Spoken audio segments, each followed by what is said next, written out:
마가복음 16장 1절부터 4절입니다. 우리 다 같이 한 목소리로 같이 봉독합니다. 안식일이 지남에 막달라 마리아와 야고보의 어머니 마리아와 또 살로메가 가서 예수께 바르기 위하여 향품을 사다 두었다가 안식 후 첫날 매우 일찍이 해돋은 때에 그 무덤으로 가며 서로 말하되 누가 우리를 위하여 무덤에서 돌을 굴려주리오 하더니 눈을 들어 본즉 돌이 벌써 굴려졌으니 그 돌이 심히 크더라. 오늘 말씀은 이 부활절인데도 불구하고 창세기를 비비게 계속 하는데 예배 시간 한 30분 전에 창세기를 자꾸 읽게 하시길래 무슨 부활절하고 관계 있는가. 그래서 계속 읽었습니다. 창세기에 읽다 보니까 창조에 대해서 읽어요. 창조. 그래서 창조를 제가 쭉 이렇게 잠시 이렇게 긴 시간 아니지만 읽으면서 적었어요. 우리가 여러분들 잘 알다시피 첫째 날에 무엇을 창조했을 것이며, 둘째 날에, 셋째 날에, 넷째 날에, 다섯째 날에, 여섯째 날에, 일곱째 날이 뭐냐. 그런데 제가 이렇게 말씀을 준비하는 가운데 보게 되면 오늘 본문 말씀에 안식 후 첫날 이렇게 있어요. 그런데 부활하신 날이 안식 후 첫날이고 주님이 돌아가시기 전에는 안식 전날입니다. 안식일 전날이죠. 예.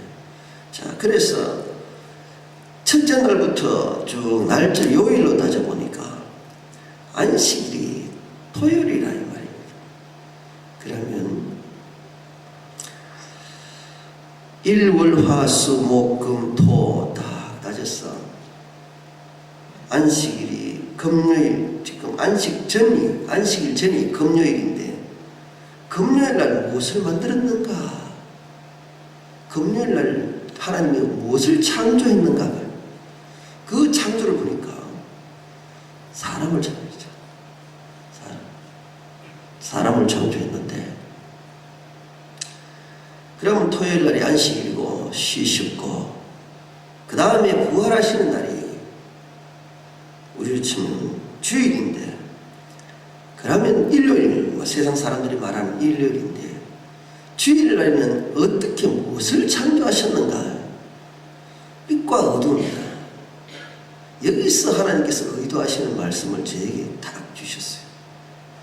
그리고 창조의 원리 속에 죄와 관계되는, 직접적인 죄와 관계되고 누구 때문에 저주를 받았는지를 한번 보라는 거예요. 모든 중심이 바로 인간 중심이었어요.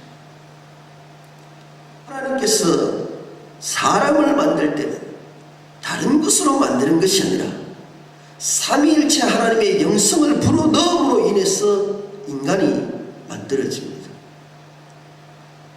하나님의 영성이 있을 때는 죄가 없었기 때문에 죽음이라는 게 없습니다.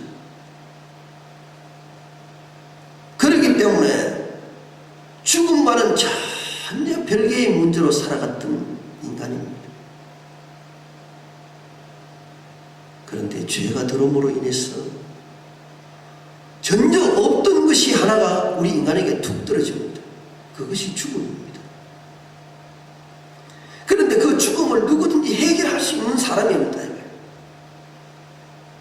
죽음에 대해서 누구든지 해결해 줄 사람이 없고, 누구든지 모든 피조물조차도 이 죽음에 대해서는 해결할 수가 없어요. 인간이 죽으면 만물도 죽게 되어버렸어요. 죄는 인간이 지었는데 모든 만물도 죽더라. 그죠? 만물도 죽더라. 왜 이 부활절에 하나님께서 저에게 이 창조의 날을 보시게 하시면서 기억을 하게 하셨는지 조금 알 것 같아요. 너희들이 오늘 부활절이라는 이 날을 맞이하기 전까지는 하나님의 계획이 너희들 속에 있었다. 너희들을 만들었을 때의 내 원리는 모든 것은 생육하고 번성하고 충만하고 정복하고 다스리라. 이건 절대적인 하나님의 은혜입니다. 한마디로 하면 하나님의 복입니다. 복인데 이 복은 어떤 복이에요? 삼위일체 하나님이 주신 복입니다. 절대적인 은혜 속에서 모든 것을 다 주셨는데도 불구하고 우리의 죄는 어디서부터 시작되었는가? 교만에서부터 시작됩니다. 욕심에서부터 시작됩니다. 그 욕심은 나의 생각과 나의 마음을 두드리면서부터 행동으로 나타납니다. 우리는 이런 내 모습을 가지고 수천 년의 죄의 굴레를 돌고 돌아서 살아왔습니다. 그런 가운데서도 수많은 짐승을 잡았습니다. 여러분들요, 주님께서 이 십자가 사건에서 부활을 얘기하기 전에 제가 오늘 본문 말씀에 돌은 누가 굴려주리요? 라는 본문을 잡았습니다. 누가 우리를 위하여 무덤 문에서 돌을 굴려주리요? 이 말씀은 제가 깊이 묵상하면서 이 돌을 풀지 않고는 여러분의 신앙이 풀리질 않고 예수 그리스도의 부활이 풀리질 않고 이 돌을 풀리지 못하면 여러분과 저는 생명을 풀 수가 없다는 것을 제가 알았습니다.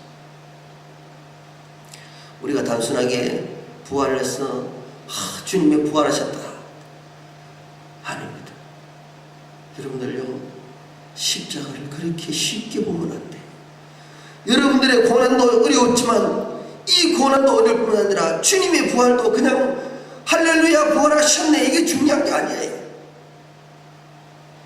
이 부활의 주님이 있기 전까지는 만나는 자가 있고 만나지 못하는 자들이 있어요. 왜냐하면 이 돌을 걷어낼 때가 문제예요. 여러분들, 예수를 믿는다. 예수를 믿는 게 뭐예요? 우리가요, 주님을 중심으로 우리가 예수님이 이 땅의 기준을 삼습니다. 그런데 주님이 이 땅에 오실 때는 복음의 메시지를 우리에게 전달해 주셨습니다. 그죠? 복음을 전달받았습니다. 예수 그리스도께서 이 땅에 오셨다. 하나님의 마지막 메시지를 우리에게 받았습니다.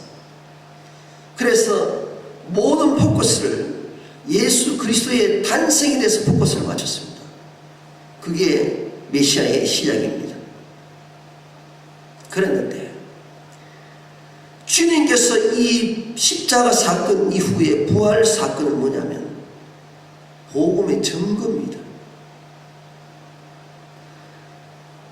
메시지가 확인되어지고 증거되는 것이 부활 사건입니다. 주님이 오신 사건도 중요하지만 부활 사건이 없는 기독교는 아무 의미 없습니다. 누구든지 인생은 다 태어나잖아요. 누구든지. 그런데 부활은 사람에게는 스스로 부활하는 사람은 아무도 없습니다. 그러면 탄생과 부활의 관계 속에서 무엇이 계획되었기에 주님께서 이 땅에서 그 낮은 자로 오셔서 무엇 때문에 죄 없으시 죽으셔서 부활까지 하셨는가? 그 중간에 누가 꼈어요? 나라는 존재가 꼈어요. 만약에 나라는 존재가 개입이 되지 않으면 주님이 오실 이유가 없어요. 이 나라는 존재는 돌이에요, 돌. 이 돌덩어리 같은 굳어져 있는 내 죄의 인간의 내 본성입니다. 이것이 주님 주님과 하나님과의 관계를 가로막고 있기 때문에 이것을 걷어내지 아니하면 부활을 볼 수가 없어요. 죄는 자꾸 덮쳐져서 끊임없이 다져지고 돌덩어리처럼 되어버렸어요. 구약에서 수없이 짐승을 잡고 했었지만 안 됐어요. 여러분들요, 회개 한 번 해가지고 천국 간다. 진짜 가장 어리석은 사람이에요. 정말로 영적으로 모르는 사람. 구약에도요, 번제단에 올려놓고 짐승을 올리면 태우면 향기가 올라가요. 연기가 올라갈 때에 그 짐승을 잡고 끝까지 태울 때까지 떠나면 안 됩니다. 그 사람. 내 대신 죽는 짐승이 다 탈 때까지 떠나면 안 돼요. 왠 줄 아세요? 내 마음이 집중하고 있는지 그 짐승이 타는 연기를 통해서 확인합니다. 타서 연기가 흐트러져 버리면 그 사람 지금 마음의 중심에 하나님 마음과 일치되지 않기 때문에 회개치 않았다는 거예요. 그게 연기가 회개예요. 그래서 그 제사를 받잖아요. 그 수없는 반복적인 우리가 회개를 하더라도 죄를 안 짓나요? 수없이 죄를 지어요. 그런데 안 되잖아요. 그래서 주님께서는 이 죄의 단번에 지심으로 우리의 죄를 구속하자 십자가를 지셨습니다. 자, 죄의 문제로 인해서 우리를 구원코자 십자가를 지셨습니다. 지셨는데 이것까지도 다 해결이 안 돼요. 제가 오늘 본문 말씀하기 전에 부활에 대해서는 간단하게 보이는 오히려 부활절인데도 불구하고 부활절에 대해서는 핵심적인 간단한 말씀을 합니다. 그런데 부활을 하기 전에 부활을 맞이하는 우리들의 마음 자세가 어떻게 해야 되는지를 다시 한번 점검하고자 합니다.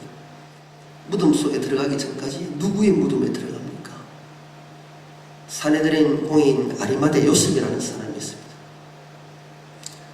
아리마대 요셉은 굉장히 똑똑한 사람입니다. 그런데 그에게 빌라도에게 찾아가서 예수님의 시신을 달라고 합니다.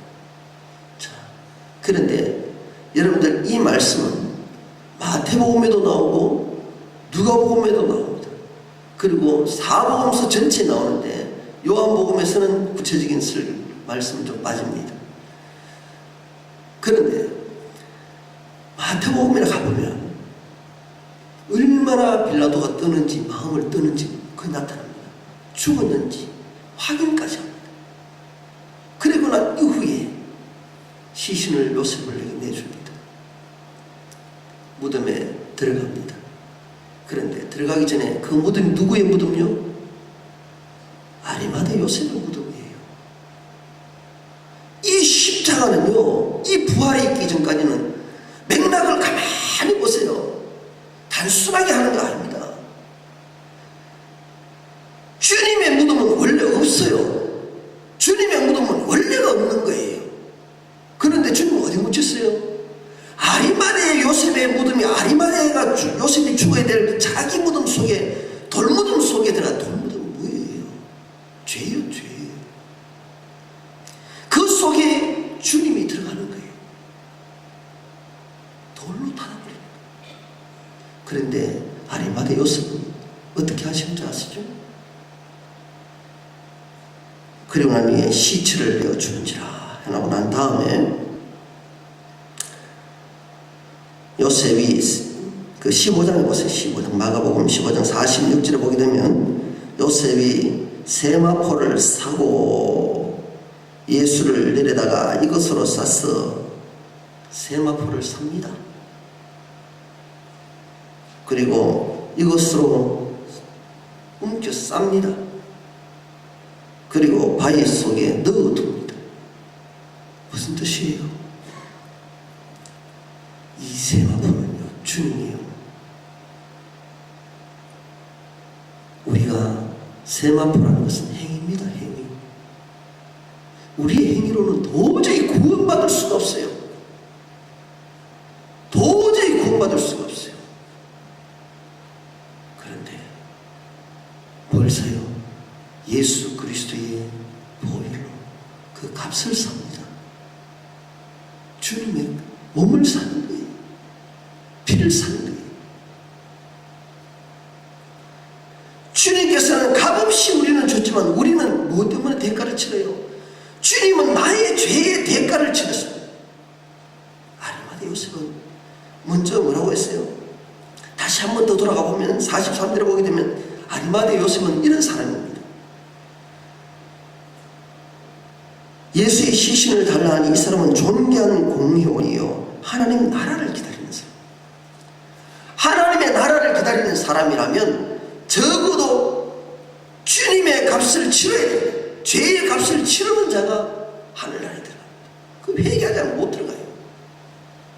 우리가 자꾸 너무 이렇게 십자가 사건을 쉽게 생각하고 신앙생활을 쉽게 하는데 제가 왜 이렇게 되는가 하면 여러분과 저는 천국 가야 됩니다. 저도 예전에는 쉽게 부활에 대해서 설명을 했고 아주 즐겁게 설교를 했던 사람입니다. 고난에 대해서도 아주 쉽게 한 번만 예수 믿으면 됩니다. 한 번 예수 믿는 게 누구의 믿음입니까? 내가 믿는 그거 아닙니다. 마음으로 믿고 입으로 신하여 마음이 어떤 마음인지 아세요? 입이 어떤 입인지 아세요? 그 입은 주님과 맞추는 입이에요. 그런데 내 입을 갖고 있는 내 입을 아니요. 성경 분명히 보세요. 어떻게 나와 있는지. 이것들이 목사들을 잘못 가르쳐가지고 성도들을 지금 다 죽게 놓다 말다.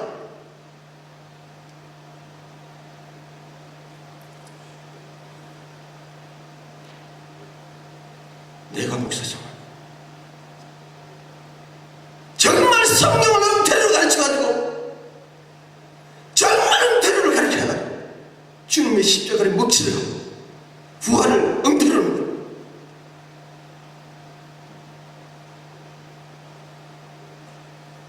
세마포는 보혈로 사는 거예요. 주님이 제정하는 거 아니에요. 정말 막 피를 흘리기까지 살이 찢기기까지 그 고난이 나에게는 엄청난 사건, 생명의 사건이었어요. 예수를 내려다가 쌓아야 됩니다. 육은 주님이 덮어주셔야 돼요. 주님의 은혜로 덮어주지 않으면 내가 살 길이 없어요. 절대적으로 살 길이 없어요. 그리고 주님이 내가 죽어야 될 자리에 주님이 들어가야 부활이 있어요.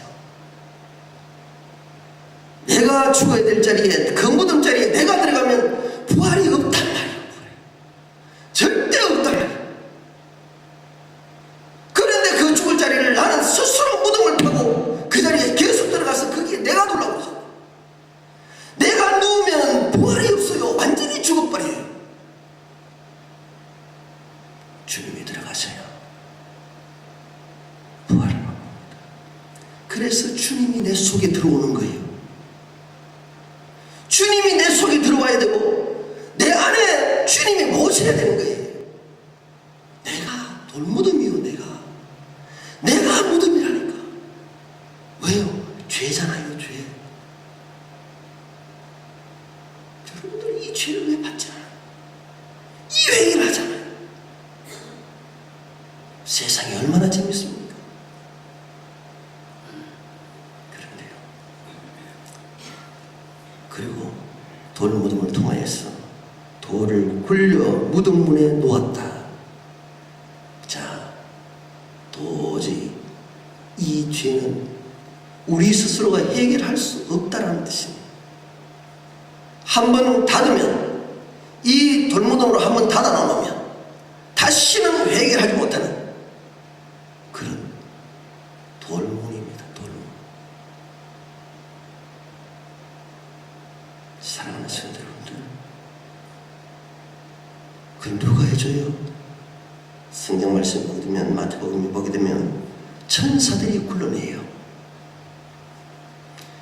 하나님이 이 돌무덤을 우리의 심령을 걷어내 주지 않으면 내가 가로막고 있던 것을 나는 죄로 인해서 자꾸 주님과의 관계를 닫으려고 하지만 누가요? 하나님께서 부활의 소식을 걷어주시고 보여주시는 것은 하나님이 하시는 거예요. 하나님, 여러분들이 이 부활을 맛보셔야 돼요. 맛보셔야 돼요.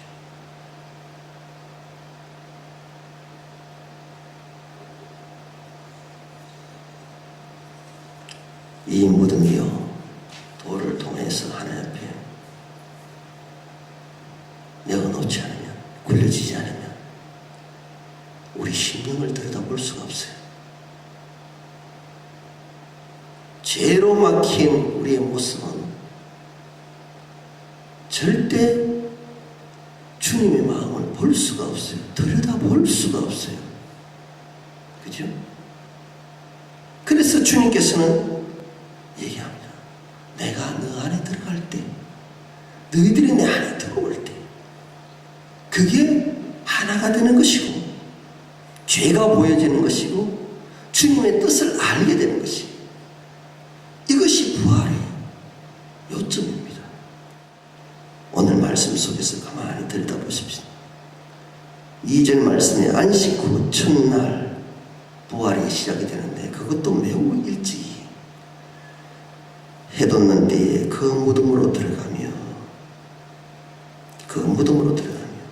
요한복음에는 보게 되면요, 예수님께서 제자들이 무덤에 들어가지를 못해요. 물끄러움이 보여. 나중에 보게 되면 무덤 안에 들어가서 보게 됩니다. 무덤 밖에서는 무덤 안을 볼 수가 없어요. 확인이 되질 않아요. 돌무덤이 박혀있는 사람에서는 무덤 안에 있는 상황을 살았는지 죽었는지 아무 알지를 못해요. 그저 내 신앙의 상태를 가지고는 그럴 것이다. 하여튼 막연한 상태로서 가지고 갈지는 모르게 눈으로 확인이 안 돼요. 그런데 주님께서는 부활은 뭐예요? 증거. 보여주시는 거, 거듭버려. 돌문을 걷어낼 때에 내가 그 안에 들어가서 확인을 할 수가 있어요. 죄를 걷어내지 않으면, 죄 속에서는요, 죄는 우리 김양원도 얘기했잖아요. 즐겁다고. 죄는요, 너무너무 재밌다고 그랬잖아요. 그러면서 뭐 이렇게 해요? 죄 짓고 교회 와가지고 하나님 만난다고, 하나님 내가 이것을 저것을, 그 예배를 받아주겠냐? 안 받아준다.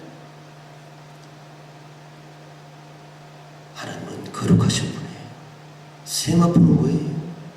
깨끗해야 됩니다. 순결해요. 그런데 우리들은 그렇지 않죠. 우리들이 과연 거룩한가요? 깨끗한가요? 아니요. 돌아서 나면 죄 속에 살아가고, 생각으로 짓는 죄, 마음으로 짓는 죄, 우리 행위로 짓는 죄로 가득히 덮어놨어.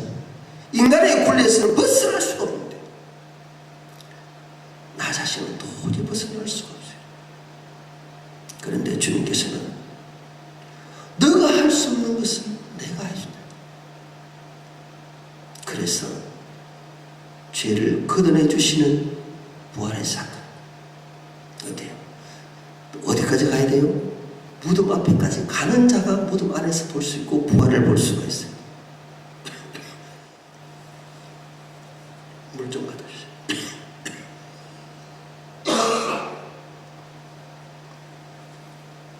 사랑하는 성도님들,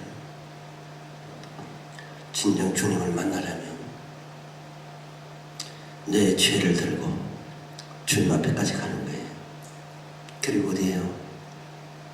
나는 죄를 못 걷어내요. 주님이 걷어내 주시는 것이 부활입니다.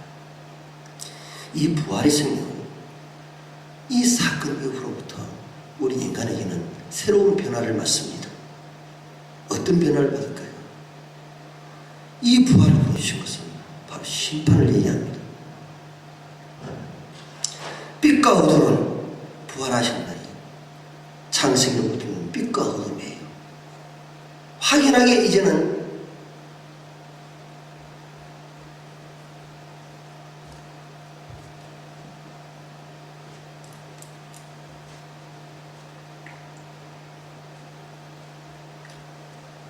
예수 그리스도를 통하지 아니하고는 구원의 자리를 들어갈 수 없다는 것을 못 박는 사건입니다.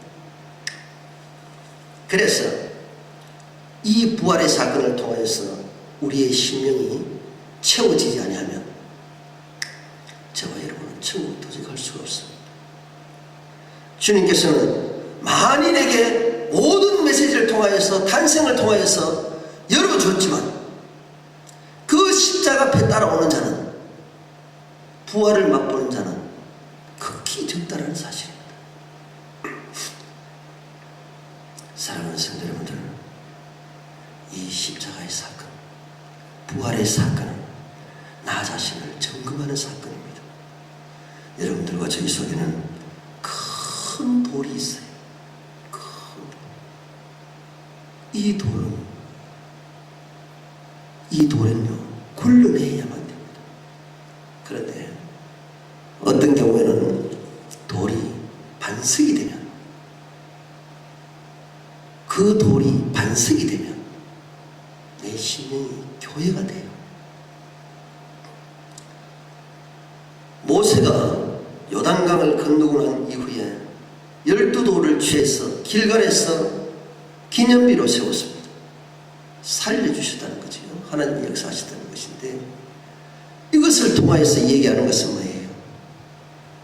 생명의 주관자는 하나님이라는 것을 말씀합니다.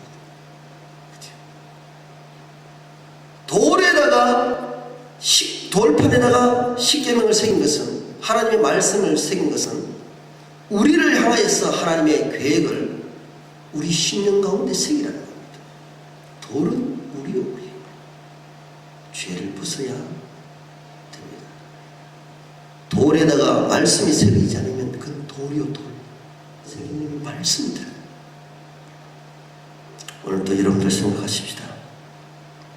하나님께서는 우리에게 내가 굴릴 수 없는 이 돌을, 이 죄를 천사가 나타나서 굴려주십니다.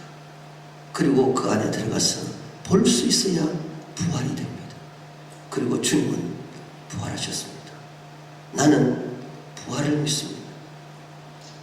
그렇기 때문에 우리 모두는 이 부활의 사건을 아리마다의 요셉처럼 내 무덤 안에 주님을 모시세요.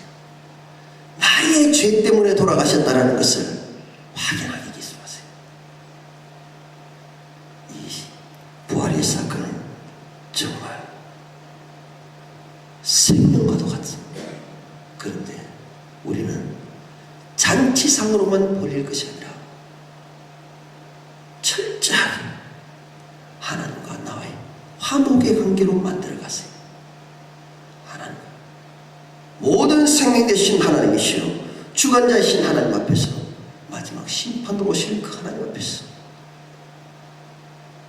내가 모든 것을 내려놓고 주님 앞에 설 수 있는 저러분과 여러분이 되시길 바랍니다.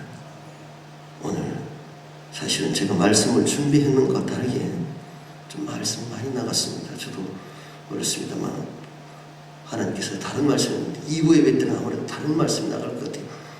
보니까 여러분들 해돋는 데가 뭐예요? 밝아올 때 아니에요. 밝아올 때, 심령이 밝아질 때 안을 내다봅니다. 무덤 안에 뭐예요? 어둡잖아요. 어두울 때는 무덤 안에 어둠이 있으면 안 보여요. 밝을 때 안에서 무덤이, 돌이 그칠 때 밝아지게 되고 환히 무덤을 비추게 되잖아요. 그럴 때에 부활이 보이잖아요. 우리 심령이 죄 가운데 있는데 부활이 보이나요? 안 보입니다. 세상 속에 있는 자들은 부활이 보이지 않습니다. 여러분들 관화하시고 정말 주님을 만나는, 정말 부활의 주님을 기쁘게 만났어. 나의 죄를 돌아보게 하고 정말 주님 앞에서 정말 철저하게 회개하는 믿음의 백성들이 다 되었어. 하나님이 기뻐하는 정말 부활의 아침을 맞는 저와 여러분이 되시기를 바랍니다. 기도 감사합니다.